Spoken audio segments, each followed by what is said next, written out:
Assalamualaikum warahmatullahi wabarakatuh. Selamat sore Bu Sari dan selamat sore teman-teman semua. Pada kesempatan sore hari ini, kami dari kelompok 6 akan mempresentasikan mengenai materi rapat dan surat penawaran resmi. Kelompok 6 terdiri dari Meliana Ingracia, Cindy Hantika, Firda Apriasya, Suar Suroya, Arianti, dan Novalia Jaya Putri. Pada materi rapat bisnis, kami akan membahas mengenai pengertian rapat bisnis, perbedaan rapat bisnis dan rapat non-bisnis, tujuan rapat bisnis, jenis rapat bisnis, dan tahap-tahapan mengenai rapat bisnis, serta kami akan memberikan tips agar rapat bisnis dapat berjalan efektif dan efisien. Rapat bisnis. Menurut Purwanto, rapat bisnis adalah bentuk pertemuan dua orang atau lebih di suatu tempat, baik di dalam maupun di luar kantor, yang membahas hal-hal yang berkaitan tentang kegiatan bisnis. Misalnya, rapat yang membahas penjualan harian maupun mingguan, persiapan pendistribusian barang, perencanaan bahan baku, dan hal-hal lain yang berkaitan tentang kegiatan bisnis. Perbedaan rapat bisnis dan rapat non-bisnis antara lain, rapat bisnis berorientasi pada bisnis atau untuk mencari keuntungan, sedangkan rapat non-bisnis berorientasi bukan pada bisnis, misalnya untuk tujuan sosial kemasyarakatan, budaya, maupun pendidikan. Rapat bisnis bersifat formal, sedangkan rapat non-bisnis dapat dilakukan secara informal maupun formal. Rapat bisnis menggunakan protokol-protokol seremonial, sedangkan rapat non-bisnis cenderung santai, misalnya tentang rapat ketua RT, rapat RW, dan rapat-rapat yang dilaksanakan di masyarakat. Tujuan rapat bisnis menurut Locker dalam buku Business Communication, Building Critical Skill, menyatakan bahwa rapat memiliki 6 tujuan, diantaranya yang pertama berbagi informasi. Rapat dapat menjadi media penyebaran informasi secara langsung. Yang kedua, penjajakan ide atau gagasan. Rapat bertujuan untuk mengumpulkan berbagai ide atau gagasan yang dikemukakan oleh peserta rapat. Yang ketiga, evaluasi ide atau gagasan. Diharapkan dalam rapat itu dapat menghasilkan keputusan yang tepat dan mengevaluasi kesalahan dari ide atau gagasan yang dikemukakan. Yang keempat, pengambilan keputusan. Di dalam rapat dapat menentukan keputusan yang diambil berdasarkan suara peserta yang telah disepakati. Yang kelima, membuat dokumen. Dokumen dibuat sebelum ide atau gagasan itu dijalankan. Dan yang keenam, memotivasi peserta rapat. Rapat dilaksanakan untuk memberikan motivasi peserta rapat agar meningkatkan kinerjanya. Secara umum, terdapat 4 tujuan rapat. Yang pertama, mencari jalan keluar dari suatu masalah. Yang kedua, menyampaikan informasi. Yang ketiga, sebagai sarana koordinasi. Dan yang keempat, memicu partisipasi peserta terhadap masalah yang dikemukakan. Ini ada jenis-jenis rapat bisnis. Menurut Strable dalam bukunya The Manager's Guide to Effective Meeting, dalam Purwanto, rapat bisnis dapat dibedakan menjadi 3, yaitu yang pertama ada rapat informasional. Rapat informasional ini merupakan rapat yang diadakan oleh 2 orang atau lebih untuk menyampaikan informasi tertentu kepada para peserta rapat. Informasi yang disampaikan itu harus jelas, ringkas, menarik, dan tidak bertele-tele. Dalam menyampaikan informasi dapat berupa informasi umum yang bersifat rutin maupun informasi yang bersifat strategik. Yang kedua, ada rapat motivasional. Merupakan rapat yang diadakan oleh 2 orang atau lebih untuk memotivasi peserta rapat. Yang ketiga, ada rapat partisipatif. Ini merupakan rapat yang diadakan oleh 2 orang atau lebih untuk meningkatkan tingkat partisipasi dalam rapat. Diperlukan kemampuan mendengarkan dengan baik agar dapat memahami cara berpikir orang lain, serta menghargai ide, gagasan, atau pandangan peserta rapat yang lain. Sedangkan menurut Oliver Surratt dalam bukunya Conduction Effective Meeting, dalam Purwanto mengelompokkan rapat bisnis ke dalam 5 jenis, yang meliputi pengarahan atau briefing. Rapat ini berisikan pengarahan yang diberikan oleh pimpinan rapat. Pemimpin rapat cenderung menyampaikan informasi atau arahan serta perintah kepada karyawan dalam perusahaan. Yang kedua, ada rapat konsultasi. Rapat konsultasi ini berisi sharing informasi dengan berbagai pihak lain yang dimaksudkan terjadi suatu proses untuk saling memberikan dan menerima ide atau gagasan dari pihak lain. Yang ketiga itu ada rapat komite, merupakan suatu bentuk pertemuan kelompok orang yang memiliki latar belakang profesi yang berbeda untuk memutuskan suatu masalah tertentu berdasarkan suara terbanyak.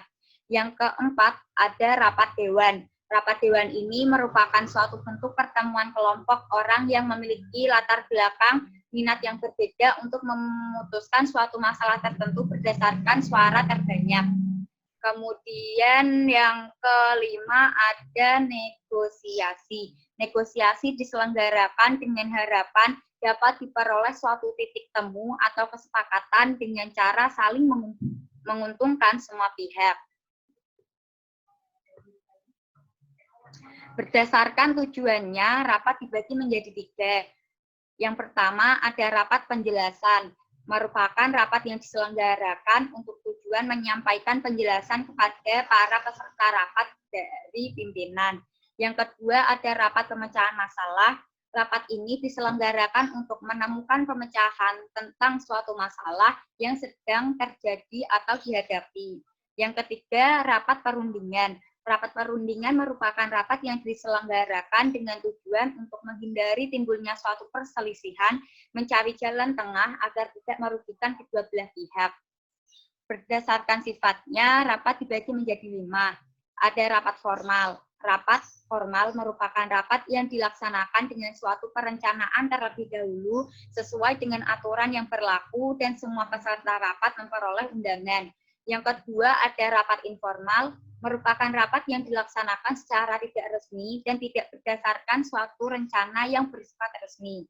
Yang ketiga ada rapat terbuka, adalah rapat yang dapat dihadiri oleh seluruh anggota organisasi. Materi rapat yang dibahas ini merupakan masalah yang tidak bersifat rahasia. Kemudian yang terakhir ada rapat tertutup.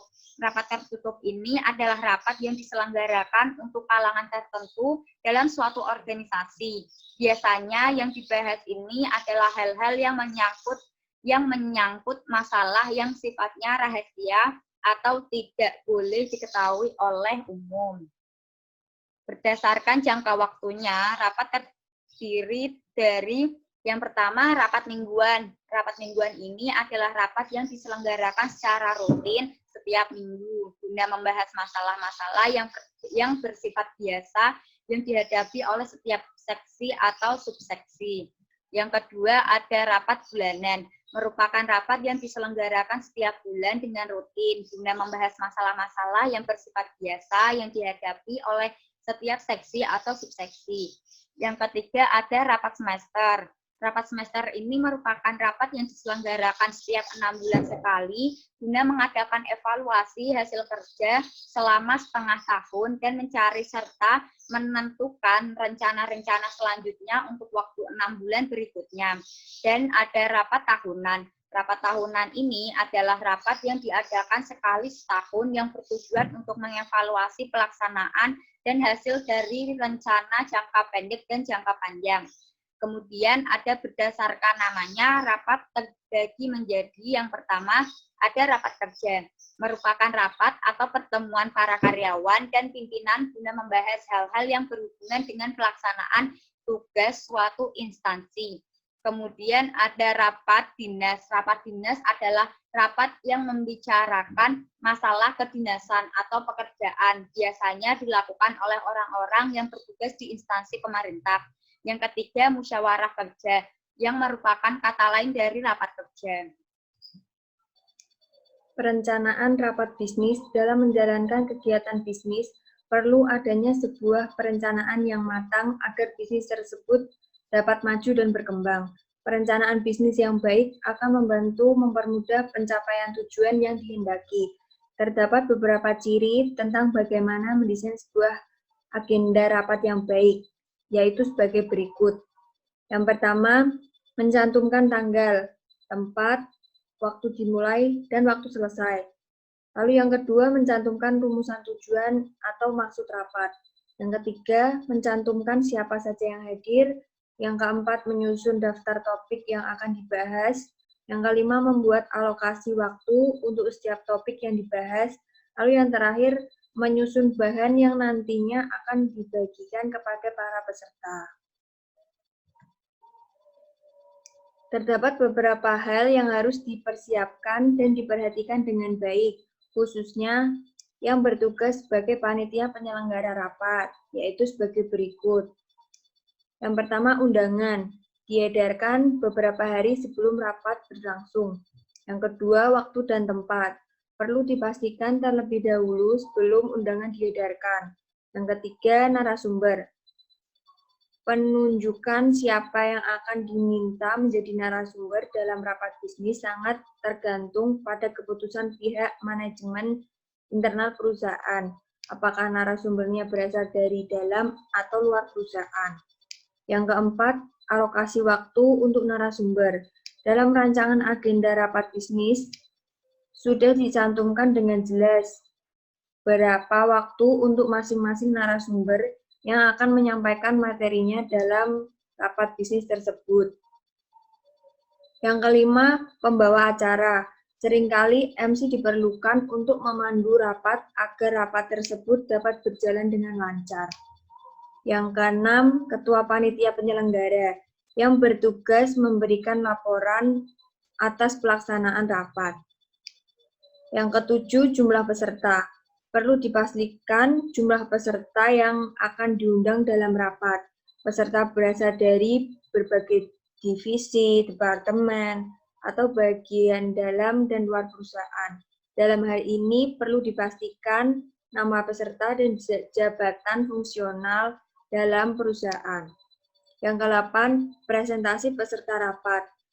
Petugas yang diberi tugas mengecek presentasi kehadiran peserta sudah selayaknya datang lebih awal daripada para peserta rapat bisnis. 9, orang yang membuka dan menutup rapat bisnis. Pemimpin tertinggi perusahaan, departemen, atau divisi fungsional diberi kesempatan untuk membuka dan menutup secara resmi agenda rapat bisnis. Yang ke-10, fasilitas pendukung lainnya seperti sound system, LCD proyektor, akomodasi peserta rapat, dan sebagainya. Lalu yang terakhir, akomodasi. Bidang akomodasi mencakup kesiapan, penginapan, dan konsumsi bagi para peserta rapat. Efektivitas sebuah rapat bisnis sangat ditentukan oleh 3 komponen penting, yaitu yang pertama, kesiapan panitia penyelenggara dalam mempersiapkan segala sesuatunya. Yang kedua, kesiapan narasumber dalam mempersiapkan materi yang akan disampaikan. Lalu yang terakhir, kehadiran serta keaktifan peserta dalam mengikuti kegiatan rapat bisnis tersebut. Salah satu fasilitas pendukung yang perlu disiapkan panitia penyelenggara rapat bisnis adalah pengaturan posisi tempat duduk yang nyaman dan memungkinkan interaksi yang baik antara pemimpin dan peserta rapat bisnis. Terdapat beberapa pengaturan tempat duduk yang dapat digunakan untuk penyelenggaraan rapat bisnis sebagai berikut. Yang pertama, gaya persegi 4. Susunan tempat duduk yang berbentuk persegi 4 dapat digunakan untuk rapat bisnis dengan jumlah peserta yang relatif terbatas, dan dengan jumlah tersebut dimungkinkan interaksi yang lebih baik antar peserta. Yang kedua, bentuk huruf U.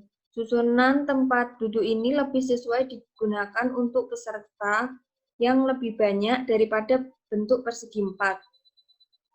Juga memungkinkan narasumber lebih leluasa dan lebih mudah melakukan pendekatan secara tatap muka dengan setiap peserta yang ada dari berbagai sisi. Yang ketiga, gaya ruang kelas. Susunan tempat duduk yang bergaya ruang kelas ini dapat digunakan untuk rapat bisnis yang dihadiri oleh para peserta rapat dalam jumlah yang mencapai ratusan orang. Susunan tempat duduk ini memiliki keterbatasan, diantaranya langkah gerak narasumber yang terbatas, dan ia tidak dapat berkomunikasi lebih dekat dengan peserta rapat dikarenakan terhalang oleh kursi, dan tidak ada ruang yang tersedia untuk berjalan mendekati peserta. Yang keempat, gaya setengah melingkar. Layout tempat duduk gaya ini memberikan keleluasaan bagi pembicara untuk bisa berinteraksi dengan audiensnya lebih dekat. Layout ini juga memberikan ruang gerak yang cukup bagi audiens manakala pembicara menyajikan game atau permainan di dalam ruang yang memungkinkan antar audiens berpindah tempat duduknya. Yang kelima, gaya modifikasi. Secara umum, susunan duduk gaya ini masih berbentuk huruf V, tetapi gaya ini menempatkan baris tempat duduk di sisi tengah antara sisi sebelah kiri dan sisi sebelah kanan. Yang keenam, gaya chevron. Susunan tempat duduk gaya ini akan membentuk huruf V dan memberikan keleluasaan bagi audiens untuk dapat lebih memusatkan perhatian atau fokus pada pembicara yang berada di depan. Lalu yang terakhir, gaya kelompok. Susunan tempat duduk gaya kelompok ini disusun berdasarkan kelompok-kelompok kecil di mana audiens duduk di kursi yang telah disusun secara melingkar. Selanjutnya adalah tahapan dalam rapat bisnis. Ada 4 tahap. Yang pertama yaitu tahap persiapan, yang kedua yaitu tahap menjelang, yang ketiga yaitu tahap pelaksanaan, dan selanjutnya yang keempat adalah tahap setelah rapat. Untuk yang pertama yaitu tahap persiapan. Sebelum memimpin rapat sebagai seorang pemimpin, kita harus melakukan persiapan terlebih dahulu. Yaitu yang pertama seperti kita harus menetapkan tujuan rapat. Untuk apa sih rapat ini diadakan? Yang kedua yaitu membuat agenda rapat. Sehingga para peserta itu nantinya dapat menyiapkan sebelum rapat dimulai data-data yang relevan dengan agenda rapat tersebut. Terus yang ketiga yaitu membagi tugas dalam rapat, seperti siapakah nantinya yang akan menjadi konsulensi, kemudian yang menjadi moderator, dan yang lainnya. Selanjutnya yaitu menentukan batasan waktu, akan berapa lama rapat ini diadakan, dan pukul berapa rapat akan dimulai, hingga nanti akhirnya berakhir pada pukul berapa pula. Selanjutnya, tahap menjelang rapat. Nah, pada tahap ini, kemampuan kita sebagai seorang pemimpin mendapatkan ujian ketika kita mengendalikan sebuah rapat. Nah, kemampuan ini akan terlihat dari kemampuan kita dalam yang pertama itu kemampuan kita untuk mendengarkan secara aktif. Kemudian yang kedua yaitu mengetahui persoalan dengan gengsi. Ketiga, memandu jalannya diskusi ini. Dan yang keempat, memotong diskusi yang tidak relevan. Kelima, yaitu mampu menerima kritik dan saran juga. Yang keenam, kita mampu memantau waktu jalannya rapat. Jadi ketika akan menjelang rapat, kita itu perlu mempersiapkan hal-hal tadi. Selanjutnya, untuk tahap pelaksanaan. Dalam tahap pelaksanaan ini kita perlu yang pertama mengelola urutan acara sesuai dengan alokasi waktu. Yang kedua yaitu mengelola arus pembicaraan supaya berjalan dengan lancar. Yang ketiga mencatat inti pembicaraan untuk nantinya dijadikan kesimpulan. Yang keempat yaitu memberikan kesempatan bagi peserta untuk mengutarakan pertanyaan dan pendapatnya. Yang kelima meringkas butir-butir gagasan dan pendapat. Dan selanjutnya menyimpulkan kesepakatan dari hasil rapat tersebut. Nah, selanjutnya ada tahapan setelah rapat, di mana biasanya peserta itu kan akan lupa pada rapat yang dijalaninya atau kurang komitmen, biasanya peserta rapat itu lupa atau kurang komitmen dengan apa yang telah dibicarakan atau yang telah disepakati bersama. Nah, pekerjaan kita sebagai pemimpin nih, itu kita perlu mengingatkan hasil-hasil rapat dan menjamin pelaksanaan hasil rapat tadi. Nah, pekerjaan ini merupakan pekerjaan yang tidak mudah dan melelahkan serta membutuhkan kemauan, konsisten, dan juga komitmen. Untuk menghindari hal-hal tadi, kita sebaiknya melakukan hal-hal sebagai berikut seperti membagikan hasil rapat secara tertulis. Kemudian yang kedua yaitu membuat rencana tindakan sederhana dalam suatu lembaran. Dan yang ketiga memantau semua aktivitas peserta pelaksanaan dari hasil rapat. Dan yang keempat yaitu hasil pantauan dibicarakan pada rapat berikutnya. Nah, untuk tindak lanjut dari rapat, kita itu perlu yang pertama mendokumentasikan hasil kesepakatan selama pembahasan topik dan hasil diskusi. Hal ini bisa untuk sebagai bukti bahwa kita telah melakukan rapat pula. Kedua, tim perumus mengkompilasi semua bahan selama rapat sehingga menghasilkan dokumen penting hasil rapat. Yang ketiga, penyelenggara menandatangani dokumen dan menyerahkan kepada pimpinan perusahaan sebagai laporan akhir. Selanjutnya, hal-hal yang perlu diperhatikan agar rapat berjalan efektif dan efisien. Yang pertama itu agenda rapat. Tidak mungkin suatu rapat itu dapat terjadi secara efektif apabila tidak ditentukan agendanya terlebih dahulu. Nah, maka dari itu kita perlu membuat satu agenda yang jelas dan mampu untuk menghasilkan solusi yang tepat. Nah, bukan cuma sketsa, tetapi juga deskripsi dari apa yang akan dibicarakan sehingga tahu hasil apa yang diinginkan nanti. Jadi kita membuat secara terinci rapat yang akan kita lakukan itu seperti apa dan bagaimana. Kedua itu komunikasi. Komunikasikan agenda rapat dengan cara membaginya terlebih dahulu, sehingga peserta rapat dapat mempersiapkan materi tentang topik yang akan dibahas di dalam rapat, sehingga komunikasi pun juga dapat berjalan dengan baik dan lancar. Yang ketiga yaitu jadwal rapat. Nah, jadwal yang baku akan membantu para manajer mendapat laporan secara tepat waktu dan mendisiplinkan para karyawannya untuk menghadiri rapat. Yang keempat, perhatikan situasi. Dalam rapat, kita dapat dikatakan efektif itu apabila kita mampu mempertemukan pendapat yang berbeda dengan situasi yang nyaman dan juga kondusif. Nah, kita harus tahu nih memposisikan diri kita pada situasi tersebut. Yang kelima, pengambilan suara. Dalam pengambilan suara ini merupakan cara yang tersingkat untuk mendapatkan keputusan.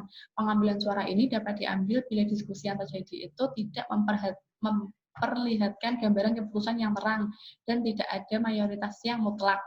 Nah, sebelum melakukan proses pengambilan keputusan ini, voting akan lebih mempercepat pengambilan keputusan. Jadi itu bisa mempersingkat waktu, tidak bertele-tele gitu loh, untuk mendapatkan keputusan dengan pengambilan suara.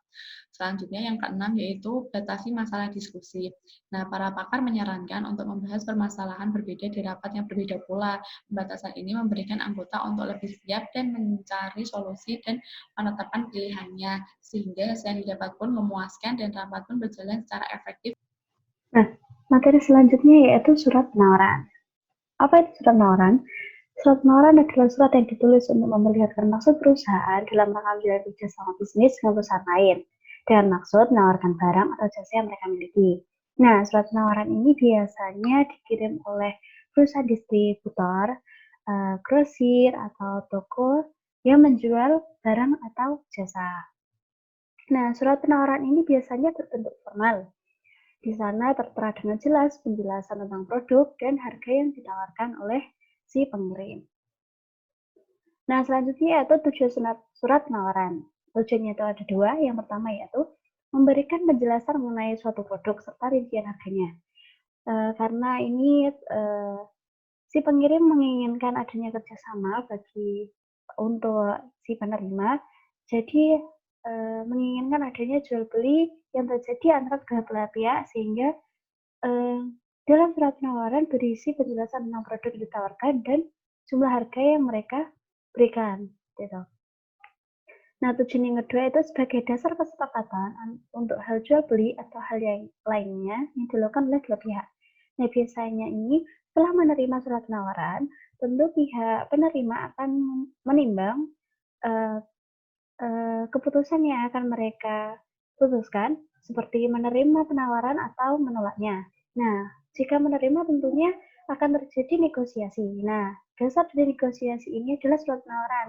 Nah, baik itu produk yang ditawarkan ataupun harga yang mereka berikan seperti itu. Nah, selanjutnya yaitu fungsi surat penawaran. Ada fungsi utama. Selanjutnya yaitu fungsi surat penawaran. Ada fungsi utama dan fungsi lainnya. Nah, fungsi utama dari surat penawaran ini adalah untuk menawarkan kerjasama jual beli dengan pihak lain. Nah, untuk fungsi lainnya secara spesifik, yang pertama yaitu sebagai sarana perkenalan produk. Nah, seperti perusahaan yang memiliki produk baru atau produk lama tapi belum dikenal oleh publik, maka ini sebagai sarana perkenalan produk untuk menawarkan produk-produknya. Oh, ternyata ada produk ini dari perusahaan ini. Nah, fungsi yang kedua yaitu memperluas jaringan bisnis produk.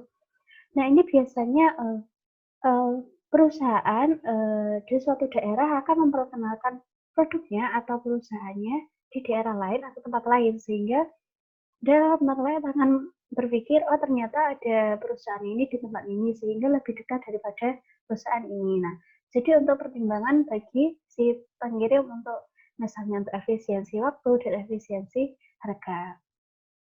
Nah, fungsi yang ketiga yaitu sebagai alat promosi dan meningkatkan pemasaran. Nah, surat penawaran ini isinya yaitu klasifikasi harga dan klasifikasi produk apa saja yang mereka jual dan berapa harga yang mereka tawarkan. Jadi ini sebagai alat promosi dan meningkatkan pemasaran bagi si pengirim. Jadi berharapnya si penerima dapat melakukan jual beli atau kesepakatan dengan perusahaan pengirim. Nah, untuk fungsi yang keempat yaitu sebagai sarana menjalin hubungan kerjasama. Tentunya harapan dari pengirim surat penawaran adalah menjalin hubungan kerjasama, baik itu kerjasama jual beli atau kerjasama yang lain yang sama-sama menguntungkan. Jadi di sini istilahnya perusahaan pengirim surat penawaran ini memancingkan diri untuk menawarkan dirinya sebagai mitra untuk memberikan kerjasama seperti itu. Jadi memancing diri untuk ditemukan atau diajak kerjasama dengan perusahaan lain. Nah, fungsi yang kelima yaitu sebagai alat bukti dan acuan dalam kesepakatan. Nah, seperti tadi tujuannya yaitu sebagai acuan jual beli. Nah, di sini itu perusahaan yang hendak melakukan kerjasama tentunya mereka akan melakukan negosiasi. Nah, dari negosiasi ini tentunya berdasarkan dari isi surat penawaran. Jadi produk yang ditawarkan atau harga yang mereka berikan. Jadi berdasarkan isi dari surat penawaran ini terjadi negosiasi yang akan membentuk kesepakatan.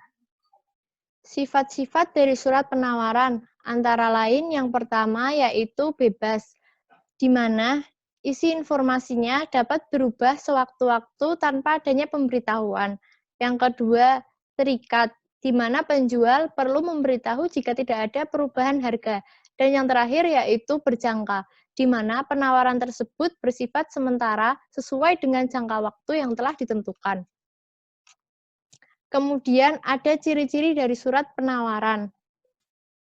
Antara lain yang pertama, bentuknya formal, di mana terdapat kop surat dan alamat surat.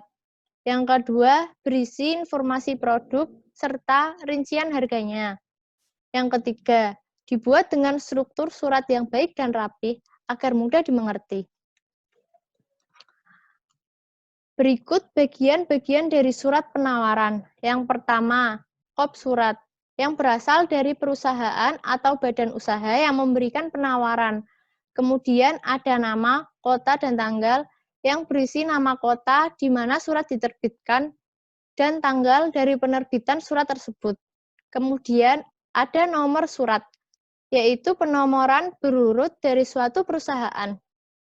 Selanjutnya ada lampiran yang berisi lampiran daftar barang dan harganya. Perihal yang berisi inti dari surat yang akan dikirimkan. Kemudian ada tujuan dari diajukannya surat penawaran oleh suatu perusahaan kepada calon konsumen.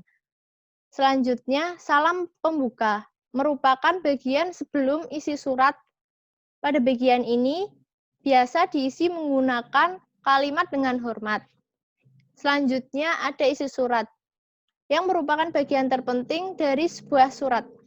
Pada bagian ini, bisa dijelaskan mengenai perusahaan, barang yang dimiliki, harga dan jumlah barang, keunggulan barang, cara menghubungi jika tertarik dengan barang yang ditawarkan, dan cara pembayaran. Kemudian ada salam penutup, berisi ucapan terima kasih dan harapan agar bersedia menjalin kerjasama. Dan yang terakhir, ada nama dan tanda tangan dari pimpinan perusahaan pengirim. Berikut adalah salah satu contoh dari surat penawaran barang. Terima kasih. Wassalamualaikum warahmatullahi wabarakatuh.